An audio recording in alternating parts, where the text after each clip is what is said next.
Hello everyone, I hope you are getting along with the videos really well. So now this is our new topic, that is accounting standards. In this class we are going to understand what the accounting standards are and how they are important to us.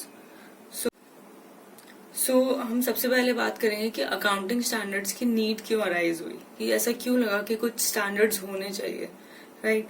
Because इतनी complexity और diversity और globalisation की वजह से हमारा business तो बहुत आगे पहुंच गया, हमारी बाउंड्रीज क्रॉस कर गया, इंटरनेशनली बहुत फेमस हो गया, लेकिन उसकी वजह से कुछ प्रॉब्लम्स भी आ गई। और वो प्रॉब्लम्स थी कंपैरेबिलिटी, अंडरस्टैंडेबिलिटी, यूजर्स के अंदर कंफ्यूजन की आपकी जो इन्फॉर्मेशन है, अकाउंटिंग इन्फॉर्मेशन है, उसको जज कैसे करें, उससे वो रिजल्ट्स कैसे निकाले ताकि वो आगे आपकी कंपनी के बारे में जान सके। क्योंकि जो हमारी अकाउंटिंग इन्फॉर्मेशन होती है, जो हमारे फाइनेंशियल स्टेटमेंट्स होती है, वो ही हमारी कंपनी की रियल इन्फॉर्मेशन होती है जो यूजर्स के लिए हेल्पफुल होती है। और उसी से वो एक दूसरे को कंपेयर कर पाते हैं, समझ पाते हैं, और वही जो चीजें हैं वो रिलायबिलिटी और रेलेवेंस में ध्यान रखती है। तो ये सब चीजों में इतना प्रॉब्लम हो रहा था, इस वजह से अकाउंटिंग स्टैंडर्ड्स डेवलप करने की जरूरत पड़ी।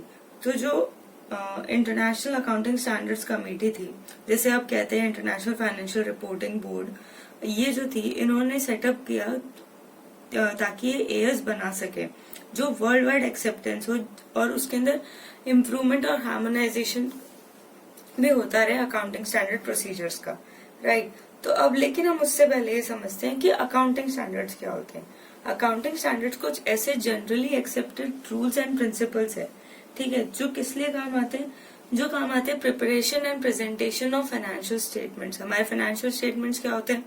यही trading profit and loss, balance sheet, general, ये सब, ठीक है। तो हमारे फाइनेंशियल स्टेटमेंट्स को बनाने के लिए जो कुछ रूल्स एंड प्रिंसिपल्स हम फॉलो करते हैं कि जिनके हिसाब से हमको चलना है, ठीक है, तो ऐसे रूल्स एंड प्रिंसिपल्स जो हम फॉलो करते हैं तो उनको हम क्या कहते हैं? Accounting standards. और ये स्टैंडर्ड्स क्यों बनाए गए हैं? ताकि ये वर्ल्ड वाइड एक्सेप्टेबल हो और लोगों को बहुत इजी हो जाए किस किस चीजों में, ताकि हमारे फाइनेंशियल स्टेटमेंट्स में रिलायबिलिटी आ जाए, एक रिलेवेंस हो, अंडरस्टैंडेबिलिटी हो और कंपैरेबिलिटी हो। अब रिलायबिलिटी का मतलब क्या होता है, रिलेवेंस का मतलब क्या होता है, अंडरस्टैंडेबिलिटी का क्या होता है और कंपैरेबिलिटी का क्या होता है। लाइक कंपैरेबिलिटी से हम स्टार्ट करते हैं ताकि हम अकाउंटिंग स्टैंडर्ड को भी काफी अच्छे से समझ पाए, ठीक है। अब हमें कंपेयर करना है, फॉर एग्जाम्पल हमें कुछ दो स्टूडेंट्स को कंपेयर करना है, राइट? तो एक अच्छा स्टूडेंट है, एक खराब स्टूडेंट है, तो हमें ये कैसे पता चलेगा कि अच्छा किसे कहेंगे, राइट? तो अच्छा होने के कुछ स्टैंडर्ड्स है, ऑफ कोर्स, तो वैसे ही बुरा होने के भी कुछ स्टैंडर्ड्स है। तो जब हम उनको कंपेयर करेंगे तो हमने यानी कुछ ऐसे प्रोसीजर, एक फ्रेमवर्क बना दिया है, हमने एक फ्रेमवर्क बना दिया कि अगर ऐसे ऐसे कैरेक्टरिस्टिक्स है उस स्टूडेंट में तो वो एक अच्छा स्टूडेंट है, राइट? तो जब तक दोनों के अंदर वो कैरेक्टरिस्टिक्स में हम कंपैरिजन नहीं करेंगे तो हमें कैसा पता चलेगा कि कौन अच्छा है कौन खराब है। तो हमने कुछ पहले स्टैंडर्ड सेटअप किए कि वो हम उसको स्टडीज में देखेंगे, स्पोर्ट्स में देखेंगे, बिहेवियर में देखेंगे, तब हम उसके बाद उसको जज करेंगे कि वो अच्छा है या खराब है। तो in the same way corporate world में क्या होता है कि जब अलग अलग कंपनीज है, अलग अलग कंपनीज अगर अपने अपने अकाउंट्स अपने अपने हिसाब से प्रिपेयर करेंगी तो आप कैसे कंपेयर कर पाओगे कि कौन सी कंपनी में प्रॉफिट ज्यादा है या कुछ और दूसरी चीजें हैं? वो सब चीजें एक दूसरे से कंपेयर कैसे कर पाओगे जब तक वो सेम फ्रेमवर्क में काम नहीं कर रही होंगी। तो अगर हमें कंपेरेबिलिटी अराइज करनी है कंपनीज के बीच में, इंडस्ट्री के अंदर, ताकि यूजर्स भी एक कंपैरेटिव इन्फॉर्मेशन मिल पाए और वो उस हिसाब से उस कंपनी की क्रेडिबिलिटी जज कर पाए, तो ऐसी कंपैरेबिलिटी अराइज अगर हमें करनी है तो उसके लिए कुछ स्टैंडर्ड, एक फ्रेमवर्क होना चाहिए कि कुछ ऐसी गाइडलाइंस होनी चाहिए कि अगर ऐसा ऐसा है तो ये कंपनी अच्छी है और वो अच्छा काम कर रही है, या वो आगे प्रॉफिटेबल होगी, या वो अपने बोनसेस टाइम पे कर रही है, या वो डिविडेंड्स दे रही है, जो भी है उसके अंदर, राइट? तो कुछ ऐसे फ्रेमवर्क होना चाहिए। तो इसलिए अकाउंटिंग स्टैंडर्ड्स में कुछ ऐसे स्टैंडर्ड्स बनाए गए कि अकाउंटिंग इन्फॉर्मेशन आप इस हिसाब से ही प्रिपेयर करोगे ताकि वो सबकी सेम हो। अगर सबकी सेम होगी तो ऑफकोर्स ही बात है, कंपेयर करना भी बहुत इजी हो जाएगा। Next is understandability. Understandability comes when कि जब आप उसकी नॉलेज गेन करते हैं जब आपको अकाउंटिंग इन्फॉर्मेशन की नॉलेज होगी कि अकाउंटिंग कैसे हो रही है, क्या हो रही है, और अगर एक ही फ्रेमवर्क सब जगह फॉलो होगा तो ऑफ कोर्स ही बात है, आपको किसी भी कंपनी के फाइनेंशियल स्टेटमेंट्स अंडरस्टैंड करने में कोई प्रॉब्लम नहीं होगी। लेकिन अगर हर जगह अलग अलग फ्रेमवर्क, अलग अलग रूल्स फॉलो होंगे तो उनकी अंडरस्टैंडेबिलिटी में प्रॉब्लम होगी, क्योंकि नॉलेज अगर आपको एक चीज की और दूसरी चीज की नहीं है, राइट, तो आप उसको समझ नहीं पाओगे। अगर एक कंपनी एक तरीके से काम कर रही है, दूसरी कंपनी दूसरे तरीके से काम कर रही है, और आपको नॉलेज है सिर्फ कोई भी एक तरीके से, राइट, तो जो अनदर कंपनी है जिसके आपको नॉलेज नहीं है, आप उसको अंडरस्टैंड नहीं कर पाओगे। लेकिन अगर जनरली एक्सेप्टेड अकाउंटिंग प्रिंसिपल्स है, अकाउंटिंग स्टैंडर्ड्स है जो सब फॉलो कर रहे हैं, राइट, तो क्या होगा, आप उसको समझ भी पाओगे। ओके, नाउ रिलेवेंस एक तरह से हो गई कितनी उसकी इम्पोर्टेंस है। अगर सब एक सेम होंगे, सब generally accepted accounting principles follow कर रहे होंगे, सबके सब जितनी भी कंपनीज है वो अकाउंटिंग स्टैंडर्ड्स फॉलो कर रही होगी, तो जितने भी हमारे so next is relevance. Relevance का मतलब हो गया कि कितना वो इम्पोर्टेंट है, जो इन्फॉर्मेशन हमें मिल रही है वो हमारे कितने काम की है, right.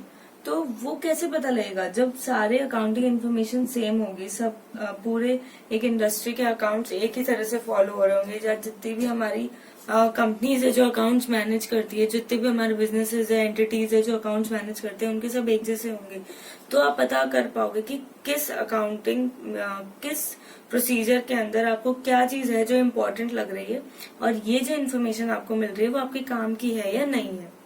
Next is reliability. Reliability मतलब कि वो आपके कितने भरोसा आप उस पर कर सकते हो। अगर किसी कंपनी ने अकाउंटिंग स्टैंडर्ड्स फॉलो किए हैं, यानी उसके फाइनेंशियल स्टेटमेंट्स जो है वो रिलायबल है। रिलायबल यानी आप उस पर ट्रस्ट कर सकते हो, जो वो इन्फॉर्मेशन है वो करेक्ट है। क्योंकि जो अकाउंटिंग स्टैंडर्ड्स डेवलप किए हैं अकाउंटिंग स्टैंडर्ड बोर्ड्स ने, जैसे हो गया हमारा IFRB हो गया, उसने जिस हिसाब से इन लोगों ने अकाउंटिंग स्टैंडर्ड्स डेवलप किए, इसके अंदर सब चीजों का ध्यान रखा गया है ताकि जो यूजर है, and what is important, financial statement के लिए सबसे ज्यादा इम्पोर्टेंट है जो एंड यूजर है उसको सब कुछ पता लगे। और एंड यूजर्स हमने पढ़े इंटरनल एक्सटर्नल जो भी जितने भी हैं, right.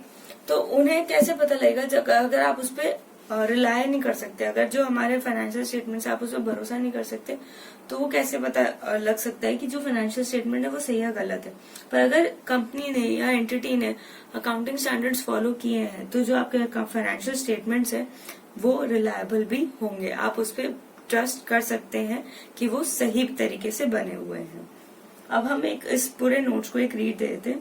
Accounting standards are generally accepted accounting principles that are followed while preparation and presentation of financial statements for world wide acceptance.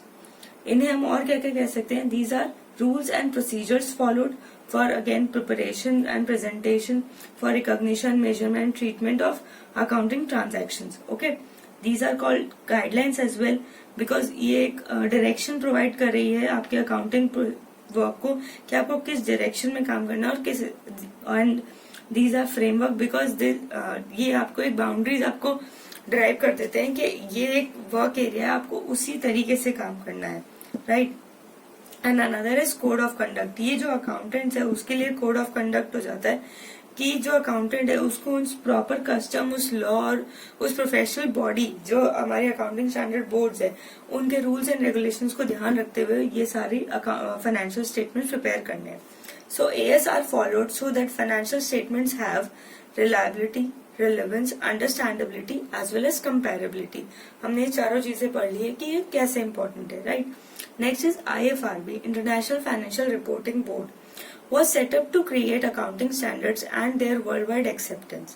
ठीक है, ये क्यों, ये जो बोर्ड है ये क्यों सेटअप किया था, ताकि अकाउंटिंग स्टैंडर्ड्स क्रिएट कर पाए, फॉर्मुलेट कर पाए, किसके लिए, पब्लिक इंटरेस्ट के लिए। Okay, to formulate and publish the accounting standards for public interest. Public interest क्यों है, क्योंकि लास्ट जो है यूजर कौन है, वो पब्लिक ही है। कोई भी एंटिटी की अकाउंटिंग स्टैंडर्ड फाइनेंशियल स्टेटमेंट्स का पब्लिक है, प्लस उसके खुद के ओनर्स है। तो ये सब चीजें अगर सेम फ्रेमवर्क पे होगी, है ना, तो सबके लिए इजी हो जाएगा for improvement and harmonisation of accounting procedures. तो जो IFRB है वो दूसरी चीज पे, क्या चीज पे ध्यान देती है, पहले तो creation of accounting standards and their world wide acceptance as well as improvement and harmonisation. अगर कहीं पे किसी अकाउंटिंग स्टैंडर्ड्स में इम्प्रूवमेंट की जरूरत है तो वो कौन क्लियर आउट करेगा, वो IFRB क्लियर करेगा। एंड हार्मोनाइजेशन मतलब सब जगह एक जैसा काम चलना। तो हार्मोनाइजेशन मतलब अकाउंटिंग स्टैंडर्ड्स जो सब जगह है वो सब एक तरीके से काम करे, तो अगर उसके अंदर कुछ इम्प्रूवमेंट भी हुआ है तो वो जो इम्प्रूवमेंट है वो भी सब जगह एक तरीके से फॉलो हो। तो अकाउंटिंग स्टैंडर्ड्स के जो प्रोसीजर्स है उनमें हार्मोनाइजेशन भी बहुत जरूरी है। नेक्स्ट इज ICAI यानी Institute of Chartered Accountants of India has ASB Accounting Standards Board to draft accounting standards in areas of need। जो भी एरियाज है वो हम अकाउंटिंग करते हैं तो कुछ उनको कंफ्यूजन आते हैं, जो एक्सपर्ट्स होते हैं, जो प्रोफेशनल्स होते हैं, राइट। तो जो इन सबको क्रिएट करते हैं, तो वो जो अकाउंटिंग स्टैंडर्ड बोर्ड है वो ड्राफ्ट करता है अकाउंटिंग स्टैंडर्ड्स। वो प्रॉपर एक एक चीज लिखते हैं। वो ड्राफ्ट करना मतलब क्या हो गया, एक आपको प्रॉपर नोट्स बना के दिए जाते हैं कि किस हिसाब से आपको क्या चीज पे कैसे अकाउंटिंग करनी है, अगर डेप्रिसिएशन लगाना है किस मेथड से लगाना है, कब लगाना है, कैसे उसकी हमें एस्टिमेटेड लाइफ जज करनी है, अगर हम स्टॉक को काउंट कर रहे हैं तो वो फीफो से करना है, लीफो से करना है, यानी first in first out, last in first out, ये 2 मेथड्स होते हैं, राइट। तो ऐसे मेथड से करना है, कैसे करना है, कब कौन सा मेथड हमें अप्लाई करना चाहिए, कौन से सिचुएशन में किस तरह से हमें अकाउंटिंग फॉलो करनी चाहिए, इस चीज को प्रॉपरली ड्राफ्ट करते हैं। तो ये किस चीज का ध्यान रखते हैं, जो इंटरनेशनल अकाउंटिंग स्टैंडर्ड्स है, क्योंकि जो हमें अकाउंटिंग स्टैंडर्ड्स है वो फुल्ली एक्सेप्टेड चाहिए, like generally accepted accounting principle, तो सब जगह एक्सेप्टेबल होने चाहिए। तो जब ये लोग अकाउंटिंग स्टैंडर्ड ड्राफ्ट करते हैं तो किस चीज का ध्यान रखते हैं, इंटरनेशनल अकाउंटिंग स्टैंडर्ड्स का भी ध्यान रखते हैं। तो ये बहुत छोटी सी समरी हो गई अकाउंटिंग स्टैंडर्ड्स पे। अब हम नेक्स्ट वीडियो में पढ़ेंगे इसके दूसरे एस्पेक्ट्स। Thank you.